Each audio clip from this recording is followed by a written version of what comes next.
வணக்கம். இன்னைக்கு நம்ம பார்க்க போகிற சமையல் என்னென்னா, ஒரு ஈவினிங் ஸ்நாக்ஸ் பிரேக்ஃபாஸ்ட் எப்படி வேணாலும் வச்சுக்கலாம். ரொம்ப ஆரோக்கியமான சக்கரவள்ளி கிழங்கு வச்சு பணியாரம் எப்படி செய்யலாங்கிறத பார்க்கலாம். ஒரு மிக்சிங் பவுல் எடுத்துக்கலாம். இதில் மெஷரிங் கப்பில் 1 கப் அளவுக்கு கோதுமை மாவு எடுத்துக்கலாம். 2 டேபிள் ஸ்பூன் அரிசி மாவு, 2 டேபிள் ஸ்பூன் ரவை.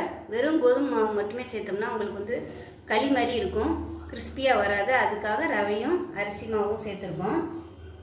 இதில் பார்த்தீங்கன்னா மெஷரிங் கப்பில் ஒரு 3/4 கப் அளவுக்கு சக்கரவள்ளி கிழங்கு எடுத்திருக்கேன். நல்லா ஒரு 5 விசில் விட்டு நல்லா மசிகிற அளவுக்கு வேக விட்டு எடுத்து வச்சுருக்கேன். இப்போ இதை சேர்த்துக்கலாம். கட்டி இல்லாமல் நல்லா மசிச்சு வச்சுக்கோங்க. இப்போ இதை கையில் தான் நான் இப்போ செய்ய போகிறேன். நீங்கள் மிக்சியில் போட்டு அடிக்கிறதுனால அடிச்சுக்கலாம்.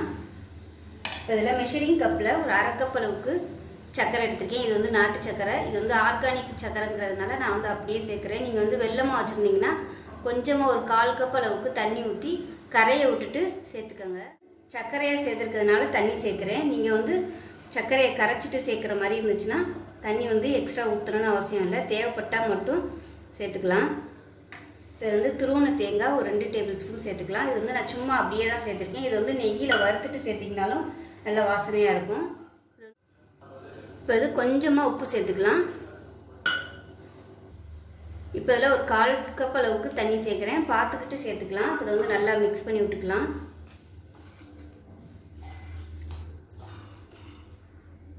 இப்போ இதில் தண்ணி பத்தில் ஒரு 1/2 கப் அளவுக்கு தண்ணி சேர்த்துக்கலாம். தண்ணி சேர்த்துட்டு நல்லா கலந்துக்கலாம். ஒரு இட்லி மாவு பதத்துக்கு கலந்து எடுத்துக்கலாம். இப்போ பாருங்கள், நல்லா கரைச்சாச்சு. உங்களுக்கு கரைக்கிறதுக்கு சிரமமாக இருந்துச்சுன்னா நீங்கள் இதை அப்படியே மிக்சியில் போட்டு நல்லா ஒரு சுற்றிக்கிட்டிங்கன்னா உங்களுக்கு எல்லாமே நல்லா மிக்சிங் ஆகிரும். இப்போ இதில் ஏலக்காயும் சுக்கும் பொடி பண்ணி வச்சுருக்கேன். இதை சேர்த்துக்கலாம். இதை நல்லா கலந்து விட்டுட்டு நல்லா ஒரு 1/2 மணி நேரம் ஊறட்டும். ஏன்னா ரவை சேர்த்துருக்கிறதுனால நான் ஊறினா தான் நல்லாயிருக்கும். இது ஊறட்டும். ஊறினதுக்கப்புறம் பார்க்கலாம். இப்போ பாருங்கள், மாவு நல்லா ஊறிடுச்சு. இதில் கொஞ்சமாக சோடா உப்பு சேர்த்துக்கலாம். சோடா உப்பு சேர்த்துட்டு கலந்துக்கலாம். இப்போ சோடா உப்பு சேர்த்து நல்லா கலந்தாச்சு.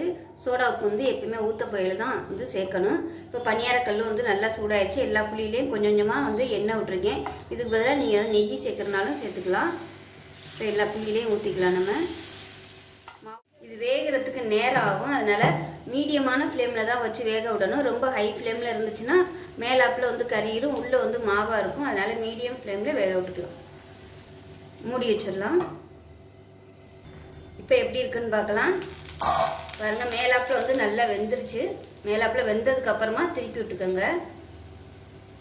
உங்களுக்கு இன்னும் நல்லா கோல்டன் கலரில் சிவப்பாக வேணும் அப்படின்னு நினச்சிங்கன்னா இன்னும் கொஞ்சம் நேரம் வச்சுக்கலாம். ஆனால் கண்டிப்பாக நீங்கள் மீடியம் ஃப்ளேமில் தான் வைக்கணும், இல்லைன்னா உள்ள களி மாதிரி அப்படியே இருக்கும் மாவா. இப்போ இதில் திருப்பி விட்டுட்டு கொஞ்சமாக எண்ணெய் விட்டுருக்கேன். எண்ணெய்க்கு பதிலாக நெய்யை கூட நீங்கள் விட்டுக்கலாம், நல்லாயிருக்கும். சக்கரவள்ளி கிழங்கும் கோதுமை மாவும் சேர்த்துறதுனால ரொம்ப கிறிஸ்பியெல்லாம் வராது. நார்மல் பணியாரம் மாதிரி நல்லா கிறிஸ்பியாக வேணும்னு நினச்சிங்கன்னா இதோட ஒரு புளிக்கரண்டி அளவுக்கு இட்லி மாவு சேர்த்துக்கிட்டிங்கன்னா உங்களுக்கு அந்த டெக்ஸ்சர் நல்லா வரும். குழந்தைகளுக்கு அந்த மாதிரி களி மாதிரி இருக்கிறது பிடிக்கலைன்னா கூட நீங்கள் அந்த மாதிரி ஆப்ஷனெல்லாம் செஞ்சு கூட நீங்கள் பணியாரமாக சுட்டு கொடுக்கலாம். சக்கரவள்ளி கிழங்கு பிடிக்காத குழந்தைகளுக்கு இந்த மாதிரி செஞ்சு கொடுத்தீங்கன்னா சாப்பிட்ருவாங்க. நிறைய சத்துக்கள் இதில் இருக்குது சக்கரவள்ளி கிழங்குல. ஸோ இந்த சீசனில் கிடைக்கும்போது செஞ்சு சாப்பிட்டு பாருங்கள். இதிலே நிறைய வெரைட்டி பண்ணலாம். நம்ம உருளைக்கிழங்கு பண்ணுற மாதிரி பொடி மாஸ் பண்ணலாம், வறுவல் பண்ணலாம். ஏற்கனவே நான் குழம்பு போட்டிருக்கேன். அந்த குழம்பு சூப்பராக இருக்கும். மீன் குழம்பு மாதிரியே இருந்துச்சு. மறுநாள் வச்சு முதல் நாள் வைக்கிறத விட மறுநாள் வச்சு சாப்பிடையில அவ்வளோ அட்டகாசமாக இருந்துச்சு, மீன் குழம்பு மாதிரியே. இப்போ எல்லாமே நல்லா வெந்துருச்சு. வாசனை பார்த்தீங்கன்னா நல்லா சூப்பராக இருக்குது. இப்போ இதை எல்லாத்தையுமே எடுத்துடலாம். இப்போ இதே மாதிரியே மிச்சம் இருக்கிறதையும் ஊற்றிக்கலாம். இப்போ பாருங்கள், அருமையான சக்கரவள்ளி கிழங்கு குழிப்பணியாரம் ரெடி ஆயிடுச்சு. ஸோ குழந்தைகளுக்கு ஈவினிங் ஸ்நாக்ஸாக இது மாதிரி செஞ்சு கொடுங்க. சூப்பராக இருக்கும், ரொம்பவும் ஆரோக்கியமாக இருக்கும். ஸோ இந்த வீடியோ பிடிச்சிச்சுன்னா லைக் பண்ணுங்கள், கமெண்ட் பண்ணுங்கள், சேனலை சப்ஸ்கிரைப் பண்ணுங்கள், பக்கத்தில் உள்ள பெல் பட்டனை ப்ரெஸ் பண்ணுங்கள். நன்றி.